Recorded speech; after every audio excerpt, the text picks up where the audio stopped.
I'm delighted to be speaking to Tori today. Tori is otherwise known as Whisky.T on Instagram, who's built up quite a substantial following in such a short space of time with some great posts, very intelligent comment, and just a really nice sort of Mancunian girl. We've had a great chat before we started this interview, and I thought she's got some really interesting things to say because being Mancunian, she's not shy of saying what she thinks. Tori, welcome to Clandestine Whisky. Hi, you right? Yeah, we're all good. We're all good. Dave, I need to tell you that I'm Lancastrian. What did I say? What did I say? Mancunian. What's the difference? I'm about an hour away from Manchester. We all sound the same to me. It's all northern. Yeah, so northern. do Southerners, to be fair. I'm a typical Southerner, sorry. A Lancastrian then. I thought you were in Manchester. So so you're above Manchester, are you? North of Manchester? Yes, I'm north of Manchester. You're testing my geography now. Yeah. But I was originally born in Yorkshire. So a lot of people think my accent is more Yorkshire because I was on the border. But there'll be a fight of the roses going on with this, to be fair. So you must. I know you recently did some posts. You've been to Scotland recently. I mean, you went to Kingsbarn Distillery, and also you went to the Lakes Distillery. So I mean, how far away is the Lakes Distillery from you? Lakes Distillery is probably about an hour's drive, maybe an hour and a half or an hour and 25, depending on traffic. It really isn't that far at all. It's quite easy to get to, kind of like up on the M6 and you're straight away, really. So you must be there every weekend. No, unfortunately not. I should be, really. It is really accessible. I just don't tend to go there. I had a bad trip when I walked up in Helvellyn and I ended up getting Lyme's disease. So I've been back since, really. Oh no, not good. Yeah. I'm all fully cured now. I'm all fine, but yeah. Whiskey cures everything, so that's why. It does. Yeah, but have a cold, just have some whiskey. Please. The world Yeah. Right? So what got you into whiskey and how long ago, Tori?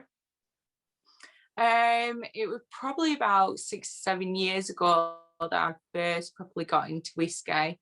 I've always been in love with Scotland. It's like one of my favourite places to go, and I used to go kind of like travelling around Scotland, with just a map and camping stuff in the back. And I was just travelling through sort of Aberdeenshire and just happened to pass a distillery that sort of like had an open sign, a visitor centre. And I thought, oh, wouldn't that be cool? So just popped in, see if he had any tours going. And he had a tour in the next 15 minutes. So I was like, yeah, all right then. Halfway through this tour, I was hooked. I love kind of like the whole stories and the magic of it all. And then when I came to try the drams, I thought, oh, this is quite good stuff actually. And that ended up being Glendronach. And I ended up buying my first bottle of whiskey from the distillery. It was Glendronach. I got a hand-filled bottle.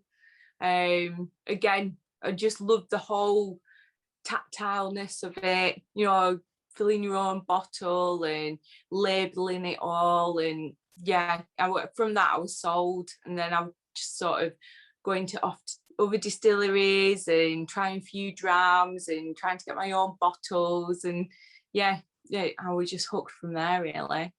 That's amazing. Actually, we share, because my first serious bottle I bought was a Glendronach as well, which I'm hugely proud. I've still got it. I haven't opened it yet. It's like, I've kept it for prosperity, really. I think it was I can't remember now, 2004 12-year-old or something like single cask. And amazing.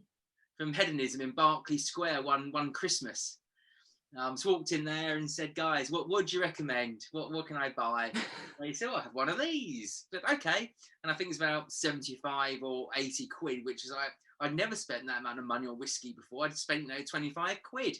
But I always enjoyed whiskey and always been very lucky that I'd got them as malt whiskies as presents for Christmas time.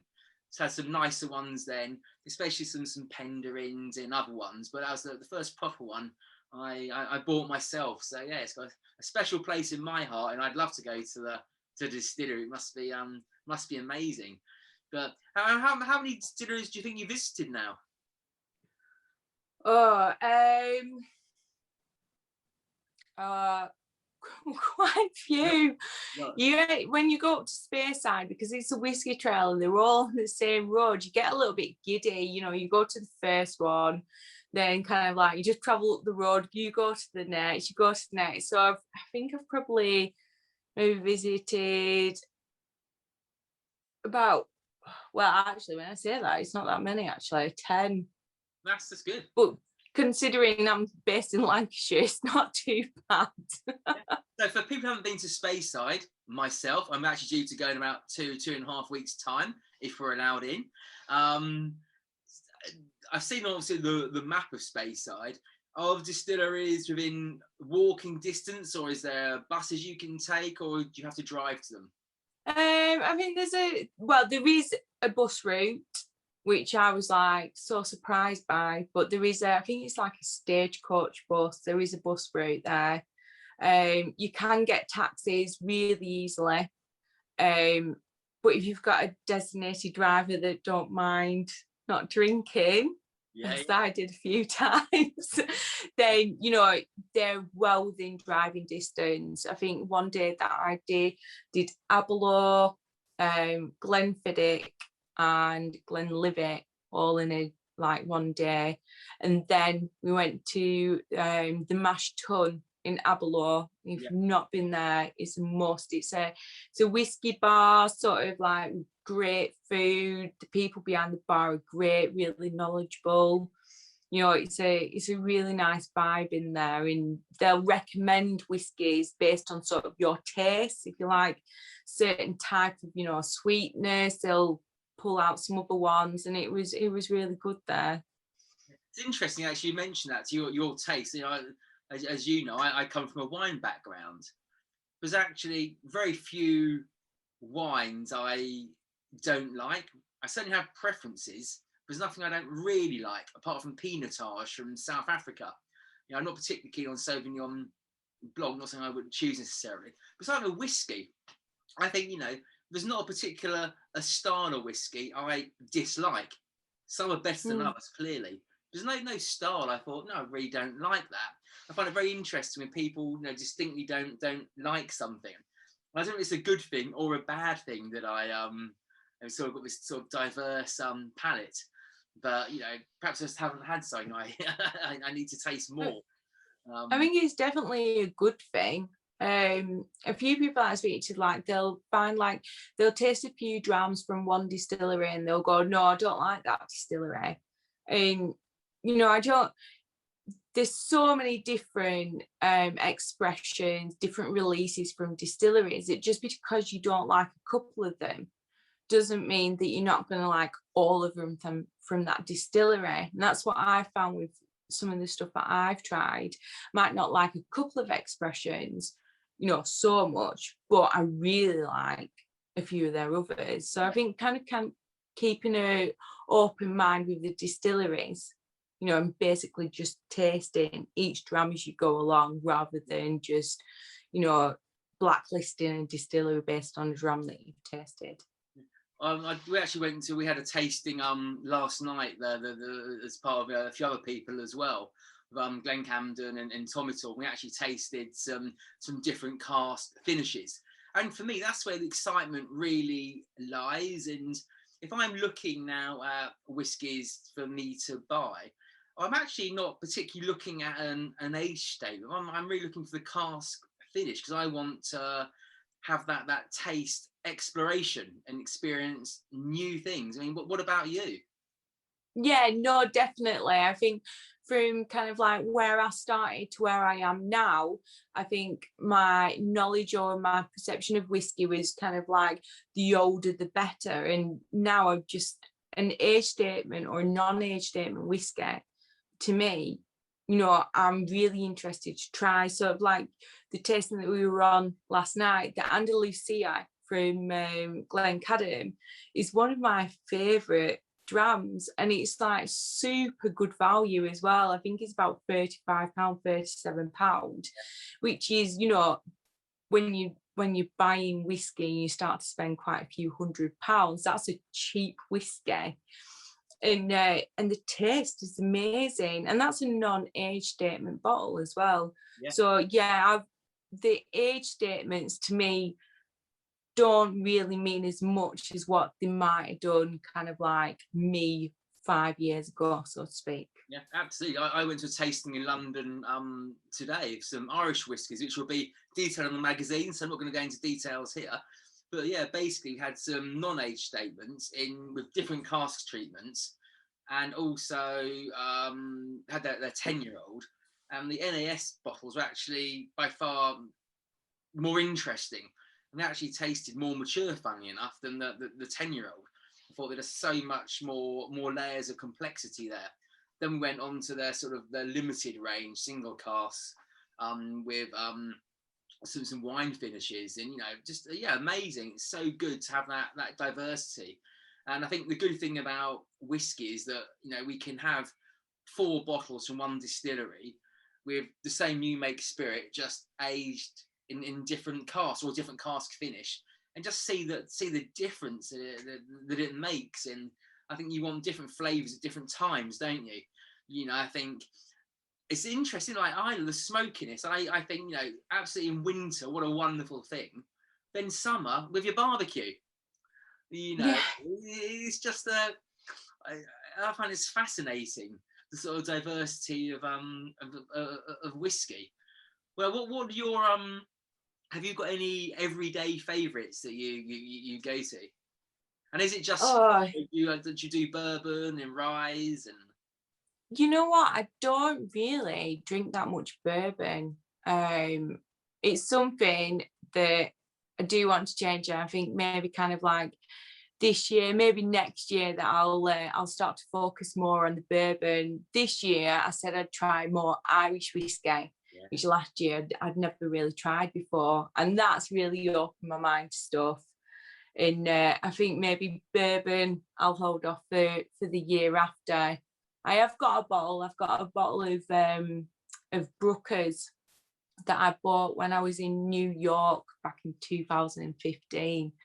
And I've never opened it. It was one of those, you know, buys that was kind of like for the moment and the memory of kind of like the trip. And I've never tried it. But yeah, next year I think will be my bourbon year. Well, too, because I believe it or not, although my youthful looks, I turn 50 next year, and I was planning on celebrating it by going over to Kentucky. Amazing. Bourbon trail, and I can just pictures now. It's like, Tori, come along, and someone else come along, get a whole big group of us all going over there, and just having one big, you know, week of drinking burnbourbon, having a good time. Just I've tried some Woodford, and I brought back from New York again from Knobs Creek. Yeah. I can't really remember which one it was, but it had like a green waxing on it, and it was amazing. It was really good. Same with the Woodford Reserve, but again, I can't really remember what the bottles were. But that's as broad as sort of like my bourbon knowledge is. It's interesting because, you know, the sort of the bourbon, the Pappy Van Winkle or Rip Van Winkle, whichever they you know, might be. I can't ever see myself buy one because they're horrendously expensive. Also, I think the bottles just look damn ugly. They're horrible. They look like, you know, you won't remember, but you know, like a milk bottle with whiskey in it. Some of the bottles aren't very attractive, actually. I don't buy by. But then you've got Ballantons, haven't you? You know, with the racehorse at the top. That's a stunning bottle. Well, exactly, you know, and you know, which one are you attracted, you know, to? And you shouldn't be like that. But I wouldn't want to look at it. It's like an ugly piece of art, and Yeah, I wouldn't want it on my shelf, which is bizarre. I obviously need to taste the whiskey, and I'll be blown away and think, yeah, actually, I've got to have it, and I'm going to be the biggest collector of it. You know, but the look is really important though, I think, to a whiskey. You know, the whole presentation, you know, either the box, the bottle, the labelling. I think it really adds, especially when you're collecting whiskey, you're buying for the look of it, you know, before you've even tasted it. Because a lot of time you can't taste it. You're just buying it for how it looks. yeah. So I think it is important, as shallow as it sounds, I think it is important for a whiskey to look good on the shelf. Yeah, and I think one of the particularly good ones at the moment is Waterford. I think they look sensational. The blue glass and the little ripples there. You know, I think it has a simplicity and an elegance. And Yeah, especially the different coloured glass tops that it has as well. I think that's a really nice detail. yeah, yeah. And I mean, do you think they'd become collectible in the future? What do you think? I don't know. I mean, when they first came out, I thought there was going to be kind of like a big wave for them. I think there was, but then I sort of saw them at auction, and they've not really kind of like held the value or increased in value much. I think their marketing is a little bit up and down. You know, they're really good at one point, and then they're a bit wishy-washy in the other. I really like their concept that they do. It's I can never pronounce it. A Terroir. there you go. You know, I think that concept is really interesting. And I were interested in what it was, so I sort of researched it, and the how they catalogue it is amazing. They're so on the ball, everything's categorized. They've got these huge like whip boards, you know, working in progress boards from all these different farms and everything like that. And I think it's an interesting whiskey. It doesn't just look good, it is interesting. But I just don't think it's got the recognition that maybe it should have got. And the problem is, of course, you go around the whole terroir element in whiskey, like Waterford from the barley from one particular farm. It's all very well and good, but as we all know, if you've distilled that, okay, and it's a new make spirit, that's perhaps when you have to do a side-by-side comparison for the terroir, because as we all know, even it's in the same, you know, barrel, same cask from the same whatever, if they're brand new or from bourbon, whatever, each barrel is going to be different. It's going to age differently as well. So that's going to take away the terroir. You're not going to be able to see that coming through, I don't think. And I'm happy to be proved wrong. But you know, I'd love to do some new make spirit from Waterford and actually see the difference that can be ascertained then. But yeah, certainly very, very clever. And it's great marketing as well, because you know, if you've got 1.1, you know, you want 1.2 for that question, don't you? In case they just go, you know. But I think that's it. They're thinking sort of like the weather and the different farms influence the taste of it. But I think the sort of thing that they miss, that, you know, every Joe Blogg's palate, you know, mine including, might not pick up on those different flavours. You know, I think being able to pick up on all the different taste notes requires a lot of time, a lot of practice. And when I was first drinking whiskey, I was like, I don't know what this tastes of, only that it's good or it's bad or it's okay. You know, and the more I'm drinking it and the more I'm kind of like practicing, does it taste like this, taste like that, then I'll pick up on the notes, but I don't hit them every time. No, you know, and I think that's a bit different for the market that Waterford is going for those people that can pick up on the differences really easily, maybe. If you go to, it's far more prevalent in the wine world. But if, you know, if you have a wine tasting, one bottle, and you've got 10 tasters, you can get 10 different tasting notes. you know, completely, you know, sometimes, and different feelings about the wine. So it's very much down to your own personal palate, isn't it? You know, and it has to be, and that's a great thing in where, certainly sort of in wine, you know, you align yourself to a wine critic or wine writer, which you think is in line with your palate. And I'm not sure, you know, you've got that in whiskey, you know, particularly because I don't know, there's not enough whiskey writers or critics who are professional, you know, to do that, because obviously there's only a very small amount of distilleries. Really, you know, you've probably got as many distilleries in the world as there not even chateaus in Bordeaux, one area, you know. But I'm jabbering on. But you know, you said before you got some whiskey there, Tori. You poured some whiskey out. You got some bottles. What have you got? I'm intrigued. What did you? Well, I've got a few in front of me actually. I've not quite poured them yet.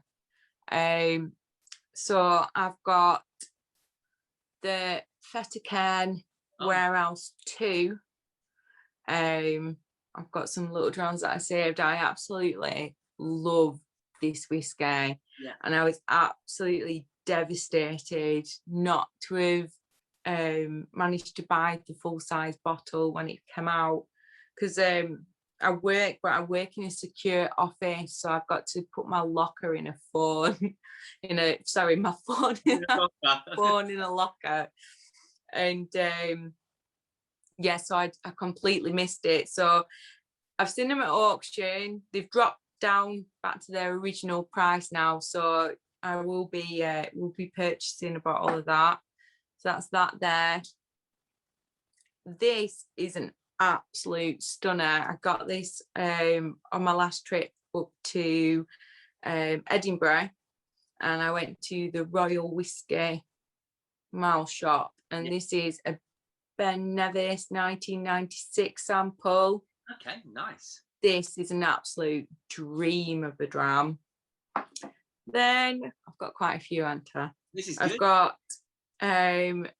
some samples from, this is a Longmore 23-year-old from Secret Speyside. Yeah. This is a stunner. If I get a stunner, I'll drink some, but I try to save them so that one, it reminds me to try and get the bottle, full-size bottle, and two, some of them are just so special that I just don't want to drink all in one. I want to go to kind of like when I've got a bit of quiet time and I can have time to actually appreciate a really good dram. And I got this one out as well because I do actually give Macallan a lot of stick, but I won a competition with Single Malt Vault for samples of the whole edition, 1 to 6. We were tasting with him. He's a really great guy as well, and he changed my opinion on Macallan through this series, because I tried the 12, the 15, the double wood, the triple wood, all that lot, 18, and I was just like, what is all the hype about? I was just like, it was so wishy-washy. I was expecting these real bold flavours, for it to be really complex, you know, especially for the price. And I was really down on Macallan, and then I tried these and I was like, whoa. And I was just blown away by it. The number one, I know it's up about £1,500, probably more now. More about 1,700, I think. Yeah, it is a great dram. It's not worth that, but it is a great dram. It was my favourite from the series, but my second runner-up was this, and I managed to get this, and I did overpay for it. I paid £170 at auction for this, and I got 2 because I've got one to keep and one to drink. And as you can see, you're enjoying it. I've drunk quite a bit. So this is kind of like it's my go-to treat dram. Yeah, nice. Should I say? And it's really full-bodied. It's full of kind of like the toffees, the raisins, kind of like the berries, the whole real kind of sherry dram sort of thing. That I'm just a sucker for. Yeah. So yeah, they're the ones that I've got, but I've not actually poured anything yet. I've just been drinking my kind of like black Irish and ginger to keep me on a even keel. I've been a whiskey tasting today, and it's been a hot day. I've been running around. I've been all hot and bothered, and I just wanted a cold drink, to be honest with you. So I've actually had a ride. But I can't remember what I poured out. But yeah, it's quite tasty. But yeah, it's got some actually non-alcoholic. So what's going on? But it is a right. This video is over. I've got a whiskey chaser. I have had about 8 drams today, so I'm not doing too badly. Have you tried pouring the sort of non-alcoholic in with the whiskey? No, so I finished the whiskey now. Oh, get another. I've got all the shelves to my right. Pour some on. And 2 more shelves of gin, unfortunately. I've got to sell all the gin to buy more whiskey. So if anyone wants craft gin, I've got a ton of craft gin for sale at the moment. So just DM me. Wow. And we sort something out, because I like gin, I far prefer whiskey. What do you not like about the whiskey industry? Any bad points about it?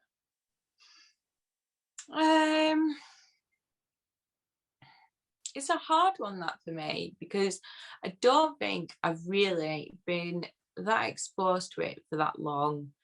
Granted, yeah, I've enjoyed whiskey for about 6 years, but I've not been exposed to it through Instagram, where you get my main platform for it, for about 1.5 years.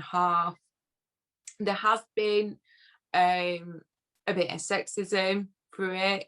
There's been negative comments or people sort of challenging me to say, do you actually drink whiskey? Do you actually enjoy it? Really? Or testing, kind of like testing dram, testing my sort of like the whiskey knowledge, which I don't claim to have a lot. I just have a passion for it, and I do enjoy talking about it. But I think you get that with any sort of male-dominated industry. I work in engineering, and by far I've experienced far more sexism in engineering than I have in whiskey.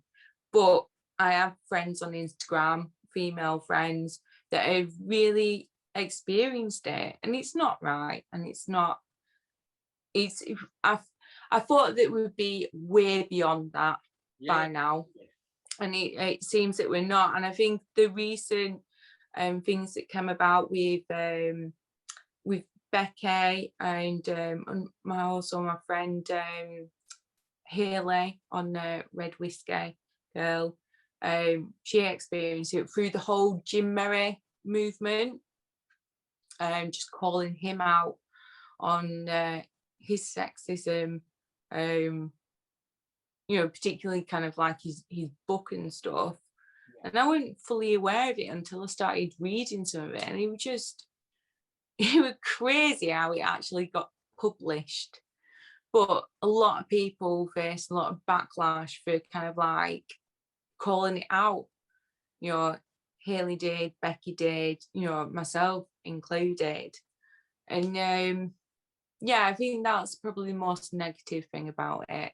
Yeah. But then on the positive side, you've got some really strong females that are leading the way in whiskey. So, for Glendronach, you've got Rachel Kirsty that was at Glenmorangie, and she's recently moved. She had Ben Wright, is it? Can I pronounce that right? Well, the pronunciation is one of the hardest things, isn't it? It's that is one of the negative things of whiskey. Very much so. Sort the names out. yeah. And when I was a sommelier, one of the reasons I'm sure that German wines aren't as prevalent in the UK is because who wants to order wine in a restaurant? They can't pronunciate the name. you know. Yeah. And the same with whiskey. I look at some whiskies, I thought, oh, I can't, I forget. I was actually one of them, and I was in a great Wrecking Whiskies. Shout out to them, Wrecking Whiskies in Shrewsbury, a couple of weeks ago, and I thought it's called Glengarioch, Garioch, and actually they corrected me, and it's something completely different, which I've now forgotten. But I'm embarrassed to say it now. It's like, oh, well, what's it called? And it's the same as so many, isn't it? What is the actual correct pronunciation? Yeah. I do find it difficult with that. I'm not the greatest at all with the pronunciation. You're trying to have an intelligent conversation. You kind of get the name right, not a good start, are you? That's me all the time. I've got a bad memory as it is, so. No, it's not great at all. But I'm hoping, like with the magazines, to actually, because I think look at whiskey, it's very well, it's brown, and we also make it a bit more colourful and cheerful, which is why I tend trying to feature more ladies, on my feed, more ladies, writing, in the magazine to get that female perspective, because I keep on harking on about wine, and I apologise for that, but it's where I've come from, and it's pretty well documented that women have a better palate than the men.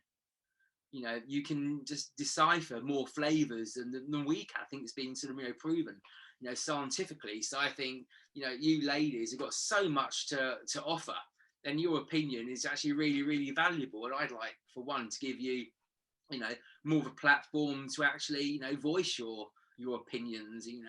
Obviously the whole sexism should be why it's bizarre, isn't it? I don't understand it, why it would even exist. There's no reason. It's just bizarre. It's a crazy thing though. I think like what we were talking about earlier about getting kind of like people to sort of review bits of the whiskey, the female writers and everything like that. It's fantastic. I think it comes to kind of like there's kind of like a thin line as well between kind of like women with whiskey bottles that's deemed as sexy, the whole sex sell sort of thing, and actually women promoting whiskey. Yeah, and I think it's a really hard thing to define as well, and it just blows my mind that there are women in the industry that is still suffering this sort of sexism. No, it's just it's where it is, isn't it? And I think you also have to appeal to women as well. And I've got ladies in my Instagram feed. That's really so you can open up the genre to women, because I actually don't know any women near me who drink whiskey. So there's no one I can just like. I also saw Sarah, Sarcastic Whiskey Wench, is into whiskey, so it's great spending some time with her and photographing her. But other times I was trying to get my friends just say, hey, this is whiskey, and I'm actually I do actually take a hip flask out with me, and I try because I want to introduce them to the whiskey. And that's a great idea. Into the frames, they sort of they do some modelling, and I give them some whiskey, and fair trade. But eventually, hope they may come over and oh, actually, I like this. Is really interesting, after a while. So you kind of use it as an introduction, and I think if women see women on my feed, think, oh, actually, this is I feel part of this community. It's not a male orientated, male dominated place, and perhaps we feel a little bit safer on here.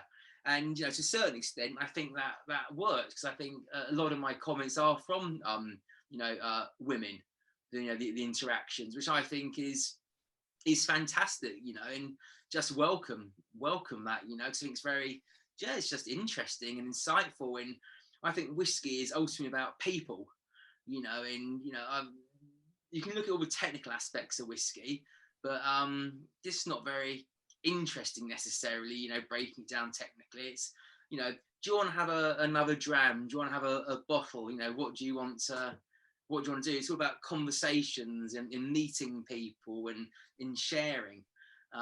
It's whiskey's an experience, I think, isn't it? So definitely, and like I said before, I've not really had that much of a negative experience on Instagram, or instantly felt welcome. I've had great communications with lots of people on the page. It's been really, really positive and very supportive as well, of kind of like my page and sort of like the posts that I do, regardless of me being a female.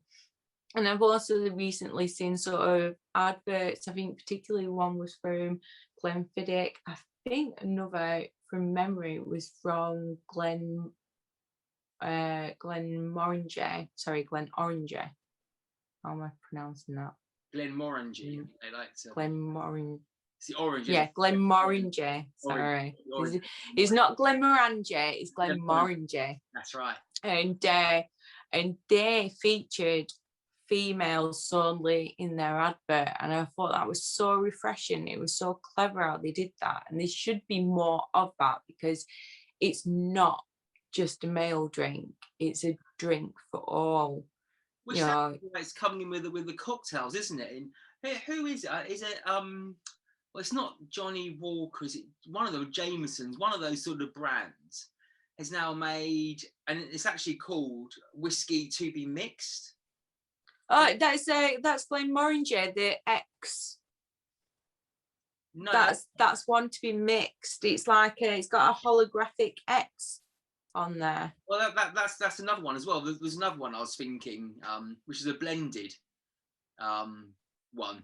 But you can say that is purely to get people into the sector, I think, isn't it? Get used to drinking whiskey, which is a great thing, because perhaps they might be getting bored of gin, looking for something different, no experience of dark spirits, and we can just have this. Well, like you've got tonight with some ginger, and what a refreshing drink that is. It is. It's lovely. It's nearly all gone. Always going. But what do you think your next purchase is going to be? We'll wrap up very soon. What do you think your next buy will be? Anything on the horizon? Yes, we've got a couple lined up. So as I mentioned before, I want the full bottle of the Feta Ken Warehouse 2, and also Glenmorangie has brought out a new release that I have my eye on. I most definitely want, and I can't pronounce it. Yes, I put it on my story. Yeah, I saw that. Yeah. It's the what? I saw it on your story that I just remembered. How do I pronounce it? Is it Toka cask? Oh, Tokai. No, Tokai. There you go. From Hungary.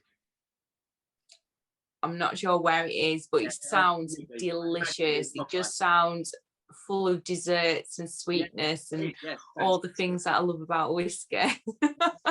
Well, when we eventually meet up, I'll bring a bottle of Tokai up with me. I've got some from the 1990s, I think, downstairs. Wow, that is retro. Here's another thing. This is a really interesting thing that I sometimes do with people, because I'm a fan of sherry as well, and I do like sherry.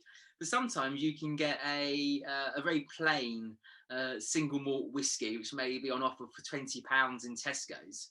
And sometimes some people, put a drop of water in. I put a couple of drops of sherry in there. Wow! And it just it's interesting. I mean, you just get a different, that not a sherry bomb, but just gives that different sort of flavour note. Yeah, that sounds quite good. I might give that a try. Yeah. So it's kind of like a cocktail, but if you put water in, why not put a sherry in? Because hey, why not? Perhaps I'm just a bit batty in the head, but I like. Well, no, I think you can experiment with whiskey, and I think there's a lot more encouragement to experiment and drink how you want to drink it. Yeah. And what you like with it. And I think that's the quite exciting realm that we're in with whiskey at the moment, is you're not just this whole narrow-mindedness that you must drink it neat. There's now this thing with try it with water, try it with ice, try it with a a little bit of a cocktail, try it with this, try it with that. And, I love that whole experimenting where you're not just pinned to just like it one way. I love a cocktail. I love an old fashioned. I love a whiskey sour. I love a Manhattan, but I like a dry Manhattan. Particularly, especially in winter. I think absolutely fantastic. Yeah.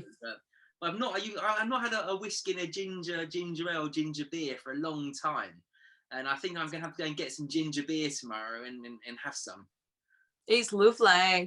It's lovely. I've got the Black Irish, that's blended with Irish stout with ginger, and it's so Moorish. It's lovely. I'm gonna have to get some of that as well.